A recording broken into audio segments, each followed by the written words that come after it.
Well, here we are on day 4, and at the end of day 4, a lot of folks have already taken off. They have the afternoon free, and many from out of state and out of town are using this time to explore some of the activities in the Orlando area or just catch up on some rest and get some relaxation in. I had an opportunity to catch a few people this morning who told me a little bit about where they're from and some of the service projects going on in their areas. So let's take a quick listen. Hi Patty, so tell us where you're from. I'm from Spokane, Washington. Great. And what conference is that? That's Upper Columbia Conference in the North Pacific Union. Do you want to tell us about some creative ministries going on in your area? Oh, sure. One that I found most interesting. I talked to a lady, and I'm guessing she's retired. She enjoys looking at Craigslist, looking at the needs of people. For instance, one family needed some wood to heat their home. They were without wood. So then she goes through Craigslist and finds someone that has wood or trees that need to be cut. So she pulls together a team. They go take care of the wood and then took it back to this family. They were completely surprised. They said, why would somebody do this? Why would a church do that? Another time she found someone that needed a dresser. Went back to Craigslist. Someone said, I have a dresser to give away. She got a pickup truck, got a couple of guys to help her, took the dresser to the original family. What a creative ministry. I don't think we'll find a guidebook on that one, but it's a real blessing to the community in the Yakima area. Now you said something to me once about some oil changes or something? Oh yeah, this my daughter did in Virginia, but it was patterned after one in Walla Walla that she had sat there and read a bulletin insert that had been done in the Walla Walla area. She advertised in the newspaper that there would be free oil change for single moms. The first, I believe it was 21 that responded. They took care of in one Sunday morning. They got a garage that was donated with 4 bays. Actually, one van came in of a mother with several children. All 4 tires were bald. The pastor was there that morning, and he said, we can't let this van go out. So that was not part of the oil change, but they did it anyway. And the shop there just happened to have the 4 tires.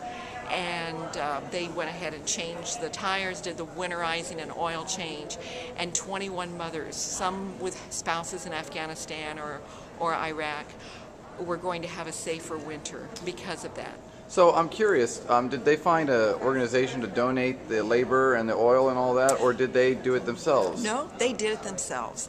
I think it was just a few $100s. Now the tires added a bit. I think it was a few $100s, and the 4 members, I know my son-in-law was one. He was a prosecuting attorney, but he has a wonderful skill when it comes to changing oil and winterizing. It was actually a Jehovah's Witness pastor that offered the 4 bays. He had been studying with Adventists for 12 years, and I found it interesting. Within 2 or 3 weeks after that, I believe it was, that he was baptized. He was just taken away with that a number of members were willing to do this. Great. Well, thanks, Patty. Thanks. Have a good week. Have a good week. All right. So where are you from? I'm from Lincoln, Nebraska. I'm the executive director of the Good Neighbor Community Center. All right. And this is Sheila. And just tell us a little bit about some of the things going on at Good Neighbor Community Service Center. Our main program is food and clothing, but however, our unique program that we have is called the MENA Hope Project. MENA stands for Middle East, North Africa, immigrants and refugees from that area of the world. The coordinator for that project was in a refugee camp in Iraq for 3 years before coming to the United States. And we have a population between 7,000 and 10,000 people in the Lincoln area from that area of the world. She assists them with integrating into a new culture without losing their identity, helps them with ESL classes, immigration papers, citizenship classes.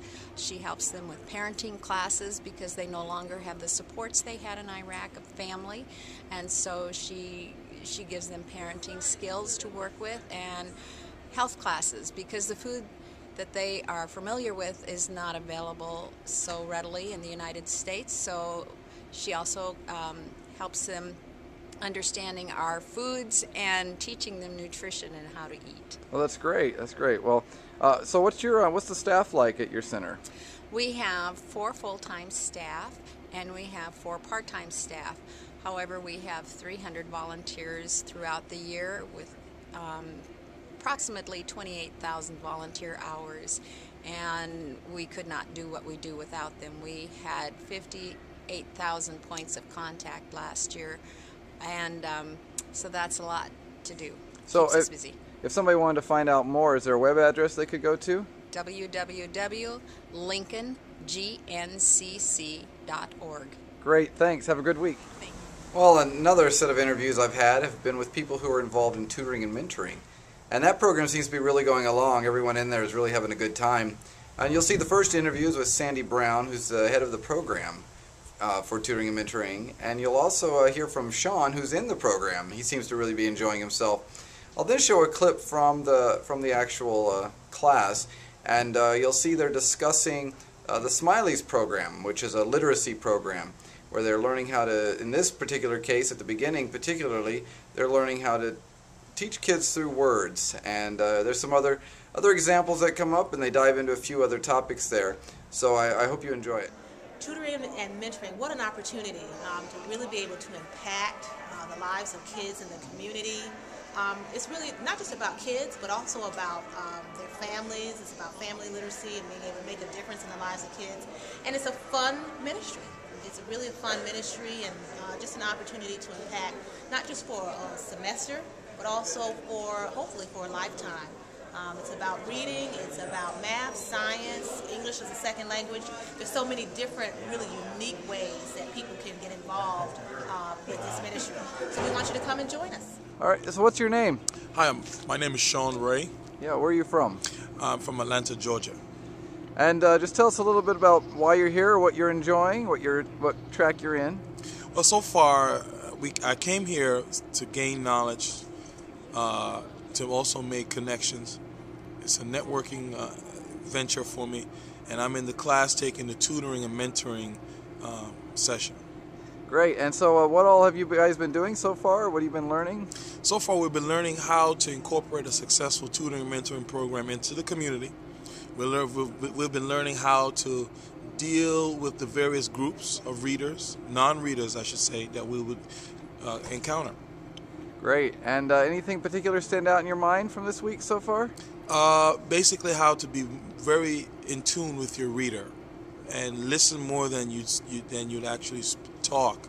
Let your reader talk more, and then from that you'll be able to assess and do a proper assessment of where the reader should be. There's certain keywords you should use and not use when you're doing your tutoring sessions.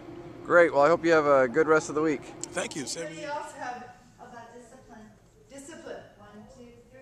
Where should you be? In your seat, waiting for me.